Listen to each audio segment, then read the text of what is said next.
আমরা আজকে ভোমরা ঐতিহ্যবাহী ভোমরা স্থলবন্দরে চারটি শ্রমিক ইউনিয়ন আছে। সেই শ্রমিক ইউনিয়নের 2টি শ্রমিক ইউনিয়ন রেজিস্ট্রেশন 1964 এবং 1722, এই 2টা শ্রমিক ইউনিয়নের নির্বাচন হচ্ছে।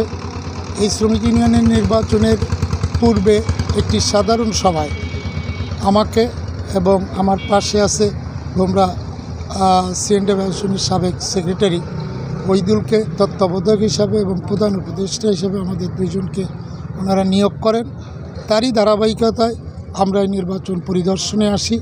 আমরা এখানে নির্বাচনে পরিদর্শনে এসে ভোমরা সংশ্লিষ্ট কর্মচারী অ্যাসোসিয়েশনের নেতৃবৃন্দ এবং বাজার ব্যবসায়ী সমিতির নেতৃবৃন্দ, সিএনডি অ্যাসোসিয়েশনের নেতৃবৃন্দ, নির্বাচন কমিশনের 3 জন, 2টা শ্রমিক ইউনিয়নের 6 জন কর্মকর্তাবৃন্দ সহ সাধারণ শ্রমিক এবং আইন শৃঙ্খলা রক্ষাকারী বাহিনীর সাথে এবং ভোট প্রদানের পরিদর্শনে আমরা একেবারে স্পষ্ট হয়েছি যে আমরা যেটা চেয়েছিলাম যে অবাধ এবং সুষ্ঠু নির্বাচনের মধ্য দিয়ে সাধারণ শ্রমিকদের নিরপেক্ষ মতামতের মধ্য দিয়ে শান্তিপূর্ণভাবে একটি নির্বাচন অনুষ্ঠিত হোক। ইনশাল্লাহ সেইভাবেই নির্বাচন অনুষ্ঠিত হচ্ছে, এটাই আমরা পরিদর্শনে দেখতে পেয়েছি।